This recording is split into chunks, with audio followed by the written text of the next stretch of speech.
বন্ধুরা, সময় আর টাকা এই দুটো জিনিস আমাদের জীবনে খুব গুরুত্বপূর্ণ ভূমিকা পালন করে। কারণ টাকার জন্য আমরা আমাদেরকে বাকিদের থেকে আলাদা রাখতে পারবো, যেমন একটা ভালো বাড়ি, পপুলারিটি, রেপুটেশন আর আমাদের মনের মতো জীবন ইত্যাদি। আর যদি এখনও সময়ের কথা বলি, সময়ের দাম টাকার থেকে অনেক বেশি। কারণ আমরা যতগুলো টাকা খরচা করি না কেন, আমরা পেরিয়ে যাওয়ার সময়কে আর ফিরিয়ে আনতে পারবো না।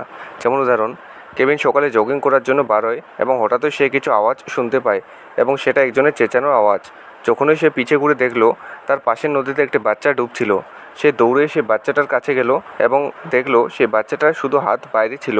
কেভিন তাকে বাঁচানোর জন্য হাত বাড়ালো, কিন্তু তার হাত লাগার সাথে সাথে সেই বাচ্চাটা ডুবে যায়। তখন কেভিন মনে মনে খুব খারাপ পাচ্ছিল।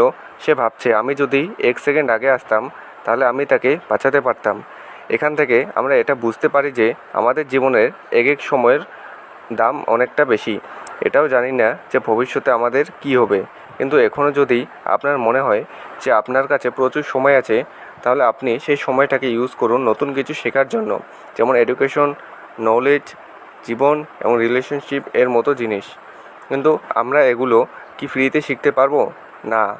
উদাহরণ হিসেবে, আপনারা যেই এই ভিডিওটি দেখছেন, এটা থেকে আপনি একটু নলেজ পাচ্ছেন, কিন্তু এটা দেখার জন্য ইন্টারনেট বা ওয়াইফাইয়ের প্রয়োজন হচ্ছে, যেটা কি টাকা দিয়ে পাওয়া যায়। তাহলে আমরা এটাও বলতে পারি যে সময় আর টাকা দুটোই নিজের জন্য খুব গুরুত্বপূর্ণ। তবুও আমরা কিছু কম্প্যারিজন করে দেখব, যেটা থেকে আমরা এটা জানতে পাবো কোন জায়গায় কার বেশি গুরুত্বপূর্ণ। সবথেকে প্রথমে ভ্যালু। সময়ের ভ্যালু তো টাকার থেকে অনেক বেশি, কারণ টাকার যে ভ্যালু সেটা সময়ের উপর নির্ভর করে, যে আমরা কত সময় কত টাকা কামিয়েছি। তারপরে হচ্ছে ইম্পর্টেন্স।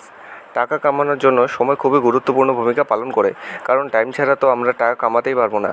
তবে টাকা ছাড়া আমরা সময় কাটাতে পারবো, কিন্তু এই টাইমটাকে যদি আমরা সঠিকভাবে ইনভেস্ট করি, তাহলে আমরা এই দামি সময়ের মধ্যে ভালো একটা জীবন কাটাতে পারবো। পরেরটা হচ্ছে ম্যানেজমেন্ট। এইটা তো আমি আপনাকে আগে বলে দিলাম যে আমাদের সময় খুবই লিমিটেড, যেটাকে ম্যানেজ করে রাখা আমাদের জন্য খুবই দরকার হয়। কিন্তু টাকাকেও ম্যানেজ করা আমাদের জন্য ততটা ইম্পর্টেন্ট, কিন্তু টাকাকে সেই ম্যানেজ করতে পারে যে এর ভ্যালু বুঝে। পরেরটা হচ্ছে কন্ট্রোল।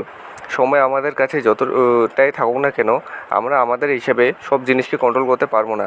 কিন্তু যদি টাকা আমাদের কাছে আছে, তাহলে আমরা সেটাকে ইউজ করে বেশিরভাগ জিনিসকে আমাদের কন্ট্রোলে রাখতে পারবো। পরেরটা হচ্ছে পাওয়ার। সময়ের কাছে কোনো জিনিসই কন্ট্রোল করার মতো পাওয়ার নেই, কারণ সময় কন্টিনিউ চলতে থাকে। কিন্তু যদি আমরা একে ঠিকভাবে বুঝে নিই, তাহলে আমরাও আমাদের স্বপ্নকে পূরণ করতে পারবো। পরেরটা হচ্ছে পারচেস। যদি আমাদের কাছে অনেকগুলো সময় আছে, তাহলে আমরা সেই সময়টাকে ঠিকভাবে ইউজ করে যত চাই তত টাকা কামাতে পারবো। কিন্তু আমাদের কাছে যতই টাকা থাকুক না কেন, আমরা পেরিয়ে যাওয়ার সময়টাকে আনতে পারবো না। তারপরেরটা হচ্ছে লিমিটেশন। আমাদের কাছে একদিনে মাত্র 24 ঘন্টাই থাকে, এই জন্য এক এক মিনিট আমাদের জন্য ভীষণ গুরুত্বপূর্ণ। কারণ যেটা সময় চলে গেছে সেটা কখনো ফিরে আসবে না, কিন্তু এই লিমিটেড সময়টাকে ইউজ করে আমরা আনলিমিটেড টাকা কামাতে পারবো। লাস্ট হচ্ছে ডিসিশন মেকিং।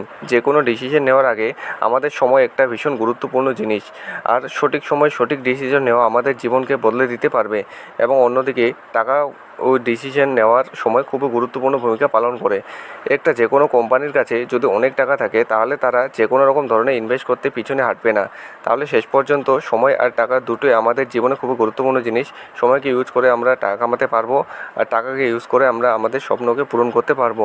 তো বন্ধুরা, আপনাদের মতামত অবশ্যই আমাদের কমেন্টে লিখে জানাবেন। তো বন্ধুরা, আমাদের এই ভিডিওটি এই পর্যন্তই। দেখা হচ্ছে পরের ভিডিওতে। যদি ভিডিওটি ভালো লাগে, লাইক এবং শেয়ার করবেন। আর আমাদের পরবর্তী ভিডিওগুলো দেখার জন্য চ্যানেলটিকে অবশ্যই সাবস্ক্রাইব করুন। ধন্যবাদ।